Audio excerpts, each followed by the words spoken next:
Hello, what's up mga ka-J-Vlog? Welcome ulit sa panibagong video, and for today's video, i-game test natin ngayon 2024 itong iPhone 11 Pro Max. Maganda pa kaya to for gaming? Tara mga ka-J-Vlog, check natin.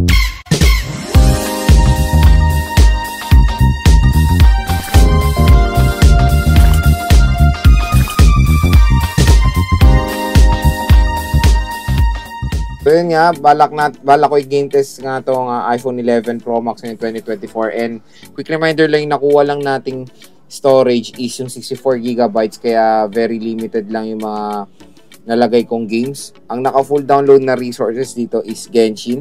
Tingnan nyo, ilang games lang to pero full storage na ako. Ang laki agad nung kinain ng Genshin, hindi naka full download yung resources ng COD. ML naka full download naman yung resources niyan. Yung Genshin lang talaga. Kaya 4 na games ang ating itetest: ML, Honor of Kings, COD, at Genshin Impact. So first na lalaroin natin is Mobile Legends, at ito ang ating settings. So available naman siya sa refresh rate na super, graphics ultra naka-on, ng outline at shadow, at HD mode naka-on.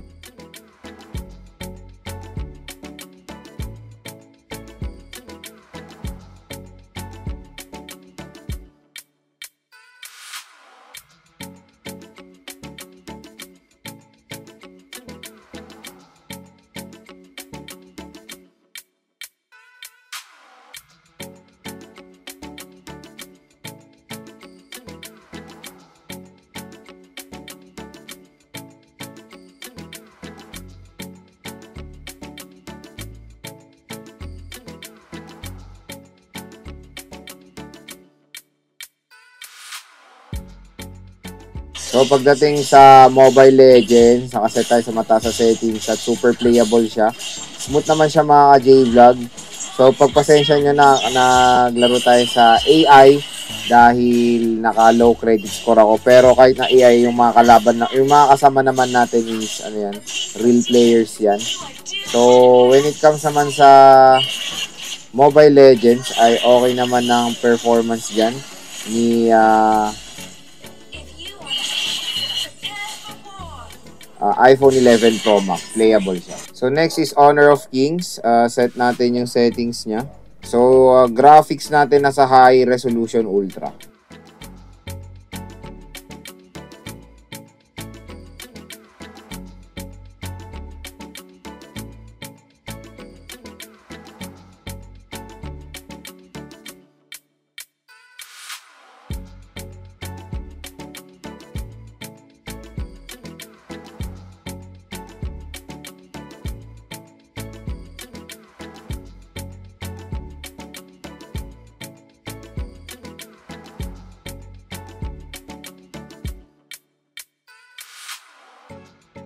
So pagdating sa Honor of Kings, ang ganda rin ng performance dyan ni iPhone 11 Pro Max. Smooth siya mga ka-J-Vlog.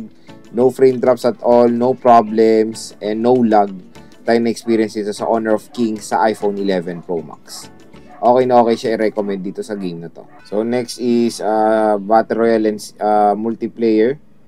So settings natin, and graphics very high, frame rate very high.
So pagdating sa COD, Battle Royale, maganda performance din dyan ni iPhone 11 Pro Max. Smooth siya. No frame drops. Panigurado may enjoy nyo rin maglaro ng COD dito hanggang ngayon 2024.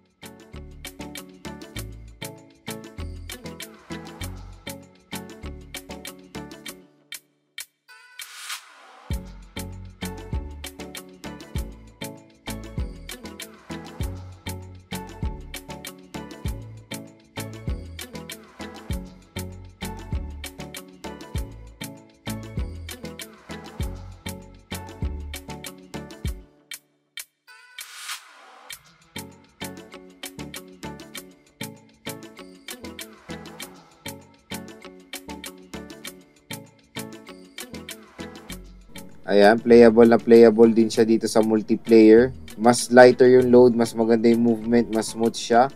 So kahit na may palaban kayo ay makakalaro kayo ng mabuti ng COD multiplayer dito sa iPhone 11 Pro Max. Ayan, sobrang may enjoy nyo rin mga ka-J-Vlog, matik yan. So yun mga ka-J-Vlog, nakita nyo na yung gaming performance ng iPhone 11 Pro Max ngayon 2024. So definitely maganda pa rin siyang i-recommend sa inyo for gaming. Maganda pa rin yung performance niya. Nakakalaro pa rin tayo ng mabuti ng mga heavy games dito at yung mga iba pang games. MLA playable din dito sa smartphone na to. So, yun nga nakakatuwa sa iPhone 11 Pro Max. Itong 64GB ay makakuha na lang kayo nito for as low as 17 to 18,000 pesos. So, very affordable na lang iPhone 11 Pro Max ngayon 2024. At maganda pa rin naman siyang gamitin for gaming. Pero kung gagamitin nyo to for gaming, I suggest kunin nyo yung 256 64GB, wala na kayong gaano lalagay dyan when it comes sa gaming mga ka-J-Vlog. Pero kung ML lang naman lalaro nyo, 64GB lang talaga budget nyo, meron naman kayo ibang option na storage tulad na lang ng iCloud storage. So, pwede kayo mag-store ng mag-subscribe sa iCloud storage, 50 pesos yun per month. At when it comes sa kanyang performance, ay still okay pa rin i-gamitin ng iPhone 11 Pro Max for gaming mga ka-J-Vlog. Pero, yun nga lang, since ito rin ng Pro Max, mas maganda yung battery performance ito or siya yung pinakamay magandang battery performance when it comes sa series niya. Kaya when it comes sa battery niya, kung straight kayo maglalaro dito, definitely few hours lang tatagal na ito at mag-overheat din siya. Lahat naman ng smartphone mga ka-J-Vlog nag-overheat yan. Pero when it comes ito sa iPhone 11 Pro Max, kung decide nyo to for gaming, nakakatuwa na 5 taon na siya, pero yung chipset niya ay still mabangis pa rin naman hanggang ngayon 2024. So yun, kung interested nga kayo dito sa smartphone na to, doon tayo sa mga nire-recommend nating shop sa Green Hills. So unang-una kay Ate Mayet, kay Diwata, sa CMB Gadgets, ZMB Cellphone Accessories kay Ate Net, and of course kay Ate Malin Gadget Shop. And yung mga links ng kanilang mga Facebook pages sa description box. Check nyo na yan, mag-inquire na kayo, sabihin nyo lang napanood nyo sa vlog. Automatic yan, 500 pesos cash discount ay bibigay ng mga shops na yan.